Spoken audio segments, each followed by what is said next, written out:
So for our investigation, we chose to do human resource management. So we're going to speak of how human resource managers work within a company and how their dynamics affect others in the workplace. So first of all, what is human resource management? Well, by dictionary definition that we looked up is a formal system focused on the management of people within a business or organization. But however, how we interpreted it was it's a person or a group of people who take care of the company or other people in the company and their needs and their concerns in the business or organization. So here we have a human resource management system. So what this is the different areas that a human resource management manager must tackle in order to assess and do and fulfill his or her job within a company. Yeah, so in this infographic, it's a breakdown of each of the responsibilities a human resource manager takes. For example, recruitment. A person who works in human resource management takes care of interviewing a person, seeing if the person is the perfect fit for a company, and eventually offering the position. Then you have training. So training is the part where if a new person is being hired, the human resource manager makes sure that this new employee is aware of everything and all of the regulations and rules and how the place and how his or her role works. And also they make sure to train people to increase their potential in the company.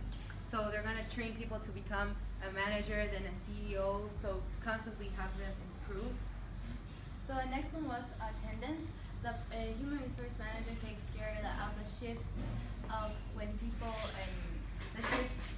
are if they get to on time at the job, if they leave at the time and not before, if they miss because of sickness or etc. Payments.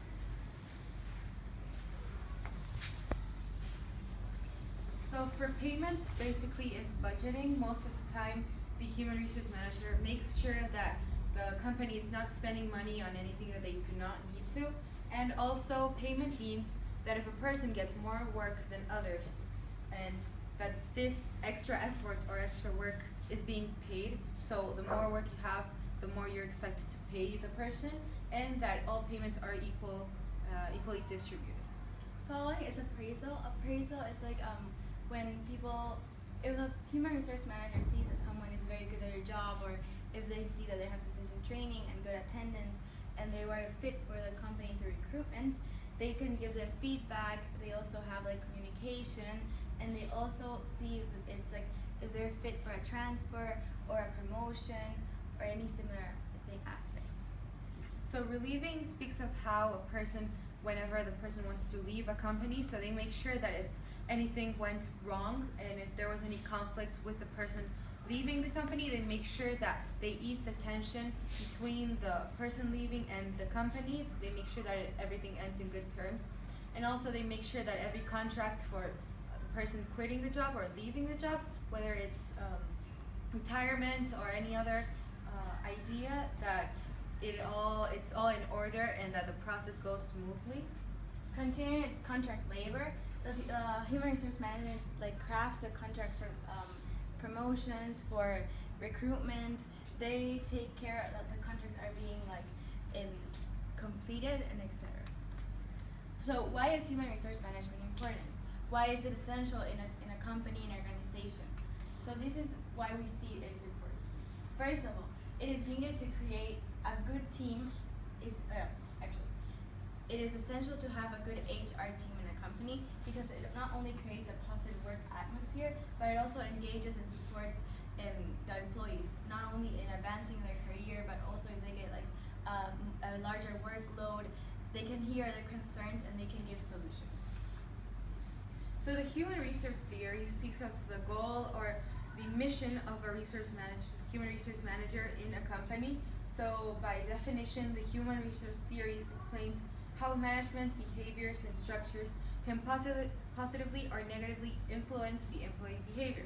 This basically means that the way the human resource manager works, that's going to show on the people. You're going to see the results based on how the people react to the job being done by the human resource manager.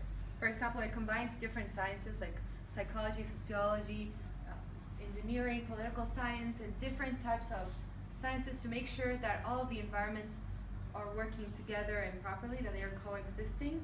And the theory aims to primary outcomes. So first, they want to see an efficient and effective job by all of the employees of a company, and they want to see the people committed and motivated to do whatever job or task they need. And in relation to the workplace, as I said before, they plan and direct.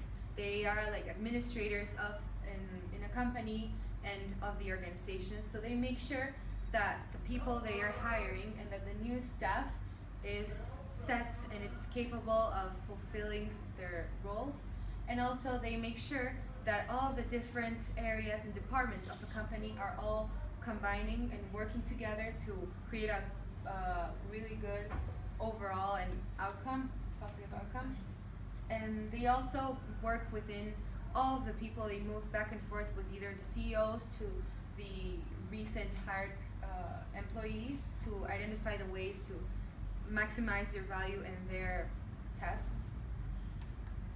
So implication. We understood implication as like a summary of what we think human resource management is. So first off, through the things that we have explained previously, we feel that human resource management makes sure that a workplace or a business flows completely, like it's at its best potential. And also, a human resource management works to create a positive environment for the workers. So they assess any problems, any issues, if there's issues between the company and an employee, or between employees, or if someone feels that they don't have like representation in the company, a human resource manager steps in and eases things out. Thank you.